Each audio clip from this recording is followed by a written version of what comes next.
প্রিয় দর্শক, সংবাদপত্রে বাংলাদেশ অনুষ্ঠান থেকে আমি রেজানুর রহমান আপনাদেরকে স্বাগত জানাচ্ছি।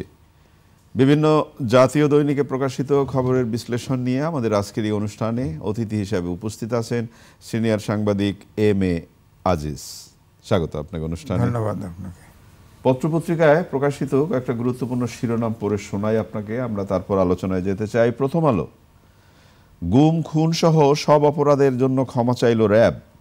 মংরু আরাকান আর্মির দখলে রোহিঙ্গা অনুপ্রবেশের শঙ্কা। দৈনিক সমকাল, হতদরিদ্ররা কাঁপছে ঠান্ডায়, শীত ব্যবস্থাপনা ঠনঠন। আয়নাঘর, গুম খুন শিকার, ক্ষমা চাইলেন র্যাব ডিজি। দৈনিক যুগান্তর, শেখ হাসিনার বিবৃতি প্রসঙ্গে বিক্রম মিশ্রি, সমর্থন নেই ভারতের। মামলা শেষ হলেই দেশে ফিরবেন তারেক রহমান, লন্ডন থেকে ফিরে মির্জা ফখরুল। কালের কণ্ঠ, রেকর্ড ৮ বোনাসে পকেট গরম 11 শিক্ষা বোর্ড। মাথাপিছু ঋণ সোয়া লাখ টাকা। বাংলাদেশ প্রতিদিন, দেশে কোটির বেশি বেকার।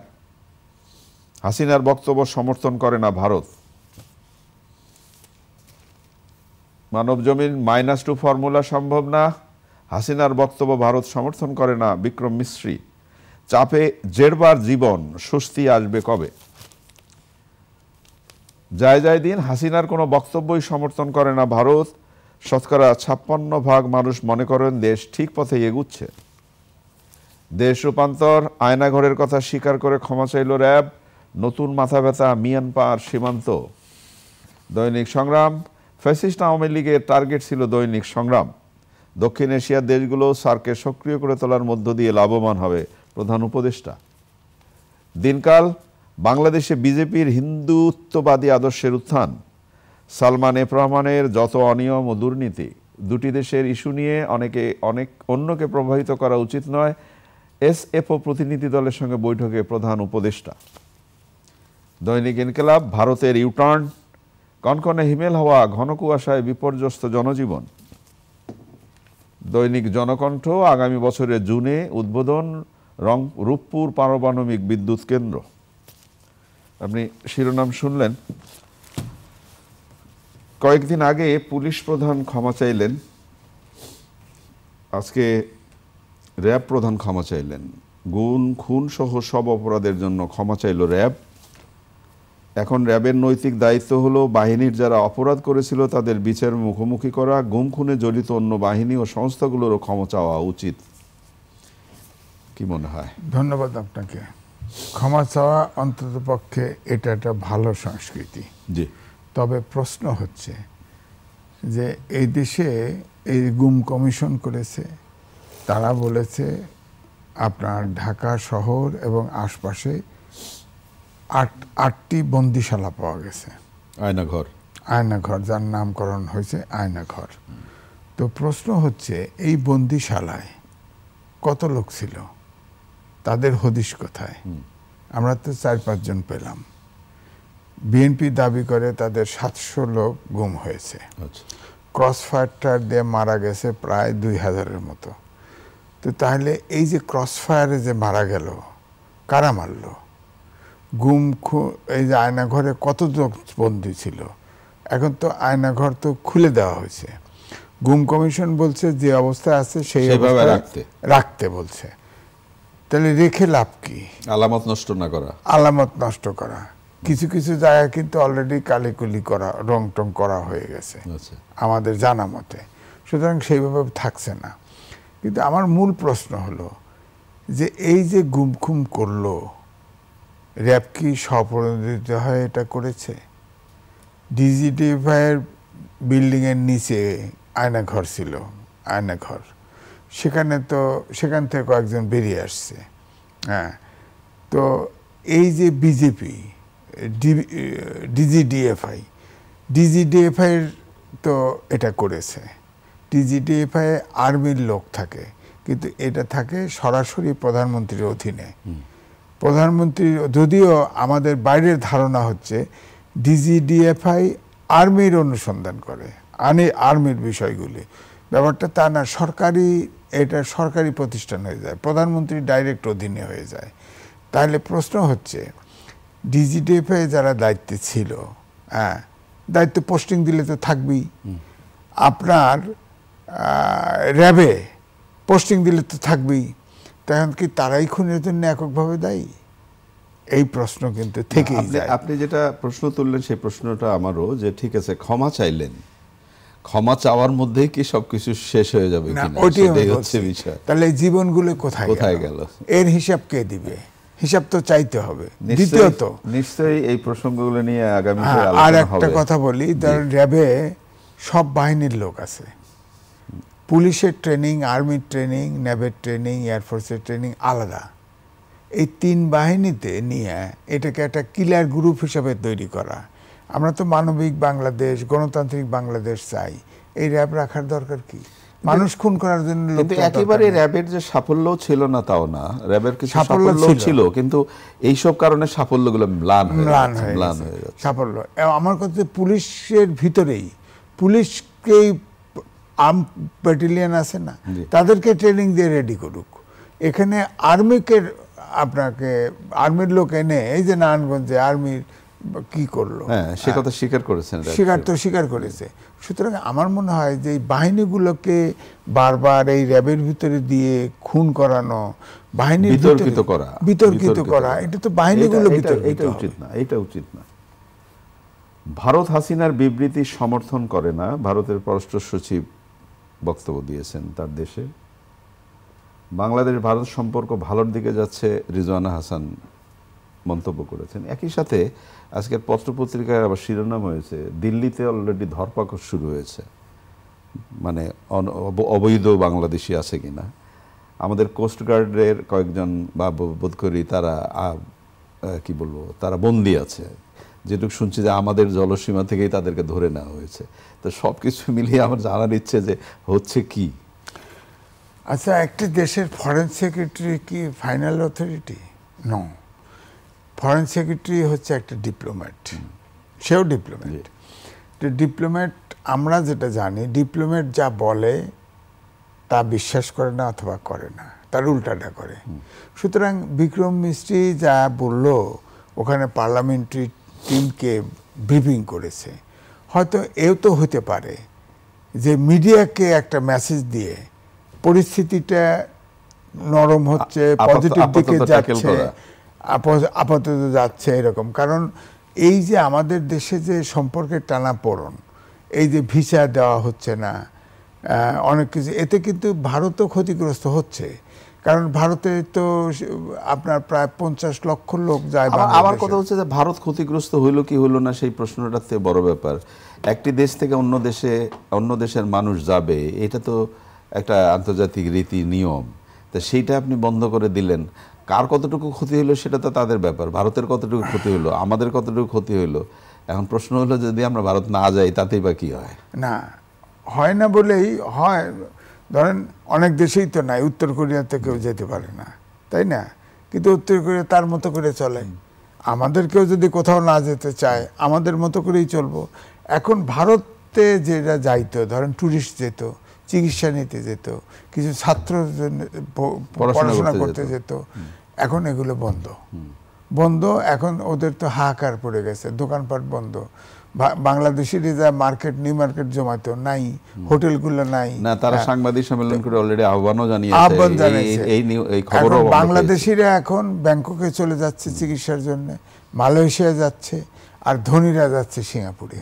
হ্যাঁ, এবং আপনার সবচাইতে আশ্চর্য হবেন, ইতিমধ্যে আমাদের তো গার্মেন্টস এক্সপোর্টের 80% হলো গার্মেন্টস, সেখানে তুলা আসে। তুলা তো সিংহভাগ কিন্তু ভারত থেকে আসতো, কিছু চায়নার থেকে। এখন সাউথ আফ্রিকার ওয়ার হাউস করেছে মালয়েশিয়াতে। আচ্ছা, সেখান থেকে ইতিমধ্যেই 60% তুলা চলে এসেছে, গার্মেন্টস আনতেছে। আচ্ছা, তার মানে বিকল্প জায়গা তৈরি হয়, বিকল্প জায়গা আটকায় রাখা বিশ্বায়নের যুগে। না, একই সাথে আমি এই প্রশ্নটাও করতে চাই যে এই যে সংকটের সময়ে, আমি এর আগে কয়েকজন অতিথিকে জিজ্ঞেসও করেছি, এই সংকটের সময় আমরা কেন না চিকিৎসার জন্য ব্যাংকক যেতে হবে, অমুক জায়গায় যেতে হবে, তমুক জায়গায় যেতে হবে, তা অন্যান্য অনেক বিষয় আমরা নিজেরা দেখিয়ে দিয়েছি। যেমন আমদানির গরু, কুরবানির সময় গরুতে স্বয়ংসম্পূর্ণ আমরা হওয়ার চেষ্টা করছি। এই পেঁয়াজ আলু আনার জন্য আমাদেরকে এত দিন দরবার করতে হয় ওই জায়গায়, চিকিৎসার জন্য অন্য দেশে যেতে হয়। তো একটা স্বাধীন দেশ কেন সেই জায়গাটা তৈরি করতে পারবে না? আমার এই জায়গায় প্রশ্ন, চিকিৎসা অন্তত পক্ষে একটা হসপিটাল ইন্টারন্যাশনাল স্ট্যান্ডার্ডে বাংলাদেশ করতে পারে না। একটা ধরেন আপনি যে বললেন চিকিৎসার জন্য যেতে হয়, মোটামুটি টাকা, যেমন ধরেন যেতে তো হয় না, টাকাগুলো তো খরচ হয়, খরচ কিছু, দেশের টাকা তো কিছু করার নাই। মানুষ শ্রেষ্ঠ জীব, মানুষ বাঁচতে চায়। আমার নিজের জিহ্বায় আমি কি করব? আপনি আমার এই যাওয়াটা কি অপরাধ ছিল? নাহলে আমাকে আমি যেটা বলতে চাইছি, সেই জায়গাটা, সেই বিশ্বাসটা আমাদের এখানে তৈরি করতে পারছি না। পারছি না হচ্ছে আমাদের এই যে চিকিৎসা ব্যবস্থাটা, ডাক্তার সহ তারা যেভাবে হ্যান্ডেল করে, ডায়াগনোসিস করে, এখানে ঘাটতি আছে। ডাক্তার, আপনি বড় ডাক্তারের কাছে যাবেন, অ্যাসিস্ট্যান্ট আপনার ব্রিফ লেখার পরে ওইটা দেখে উনি ওষুধ দিতে থাকে, রোগীর সাথে খবর নেই। তো সুতরাং আর বিদেশে যান, বিদেশের ডাক্তার যেভাবে আপনাকে হ্যান্ডেল করবে, এতেই অর্ধেক রোগী ভালো হয়ে যাবে। এই কথাগুলো কি আমাদের চিকিৎসকরা শোনেন না, জানেন না তারা যে তাদের প্রতি যে আস্থা, অনেকের প্রতি আস্থা আমাদের নেই রোগীদের, সেটাকে ওরা জানেন না? না, জানে, কিন্তু টাকার প্রতি এত লোভ। টাকা যেটা করলে দ্রুত টাকা আসবে সেই চিন্তাই তাদের মাথায় বেশি। অনেক ধন্যবাদ। প্রথম আলোতে শিরোনাম, মংরু আরকান আর্মির দখলে রোহিঙ্গা অনুপ্রবেশের সংখ্যা। এমনিতেই তো অনেক রোহিঙ্গা আমাদের এখানে রয়ে গেছে, তারপরে যদি এই রকমের উপসর্গে আরও কিছু ঢল নেমে যায়, মানবিক বিবেচনায় রাখেন, আবার খাওয়া দাওয়া করান, কি দাঁড়াবে শেষে আমাদের? দেখেন, 8 লাখ রোহিঙ্গা প্রথমে আসে, এখন হয়েছে 12, পার হয়ে গেছে 12। তো মংরুতে, আরাকানে এখনো 5 লাখের মতো রোহিঙ্গা বসবাস করছে।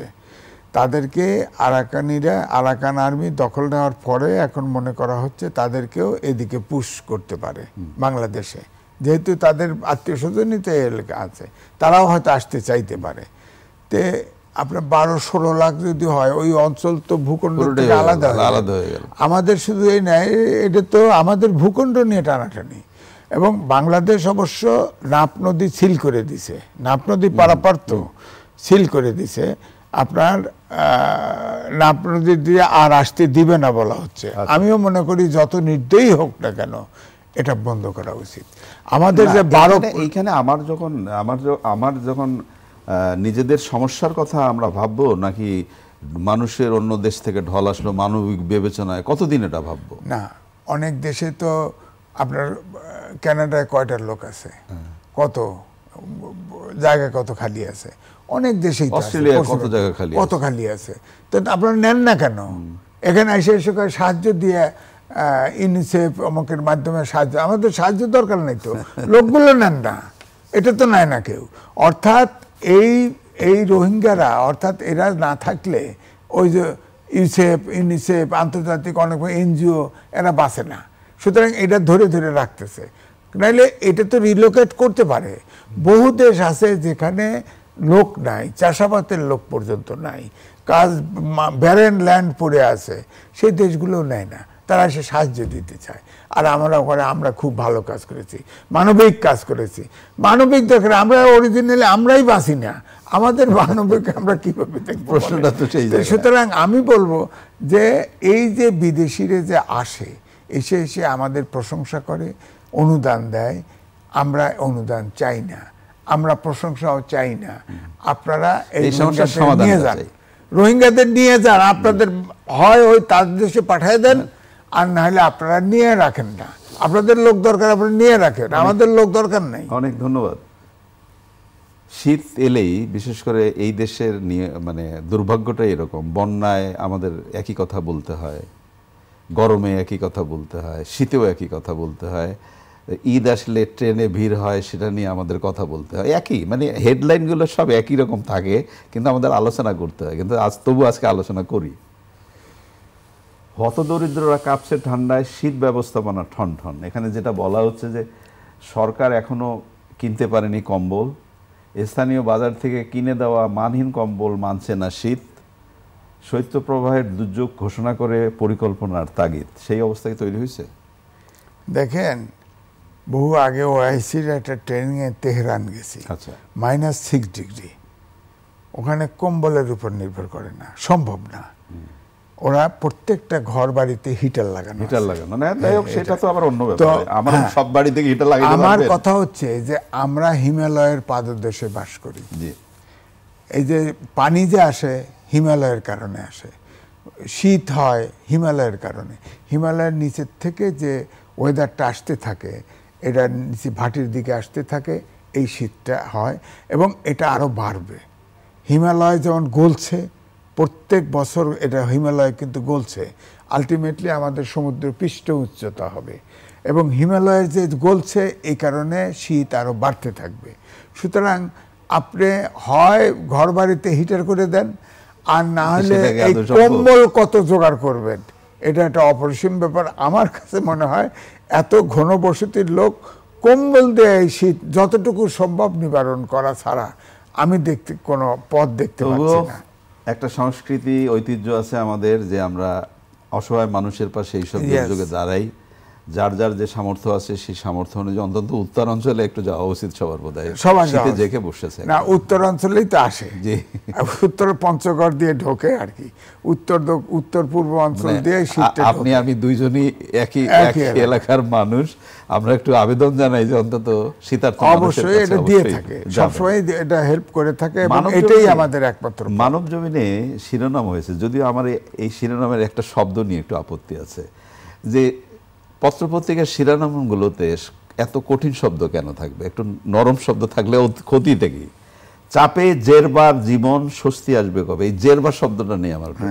জেরবারের যদি আমাকে ডিকশনারিতে যেতে হয়, আমি তখন ডিকশনারি খুঁজবো না এটার কারণ খুঁজবো। তবুও এই যে বোঝা যাচ্ছে যে মানুষের কষ্টের কথা বলা হচ্ছে, তো এই জীবন এই জেরবার থেকে মুক্তি পাবে কবে? না দেখেন, আমি আরেকটা কথা বলি, আমি ডেইলি স্টারে ছিলাম, তো আমার এডিটর ছিল এস.এম. আলী, তো ইংরেজি পত্রিকা। উনি সবসময় বলতেন ডাইরেক্ট সেন্টেন্স সবচাইতে সহজবদ্ধ, এইটা লেখা হলো সবচেয়ে কঠিন।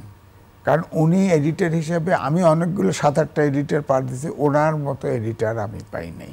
উনি এশিয়ার একটা one of the best editor ছিল।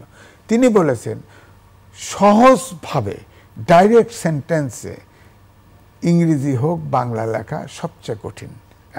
এবং আমরা এই কাজটি করি না।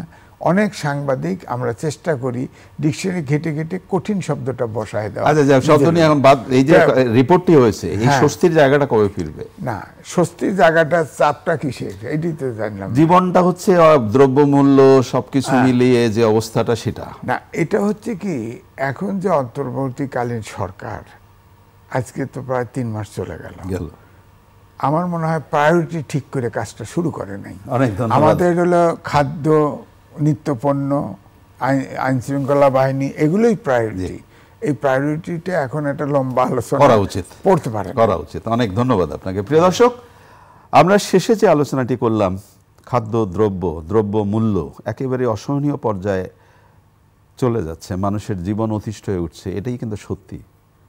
আপনি খাবার দাবার এবং আইন শৃঙ্খলা পরিস্থিতি নিয়ন্ত্রণে রাখতে পারলে অসহায় মানুষ কোথায় যাবে? ভালো থাকবেন। আগামীকাল নিশ্চয়ই এই সময় আবার কথা হবে। খোদা হাফেজ।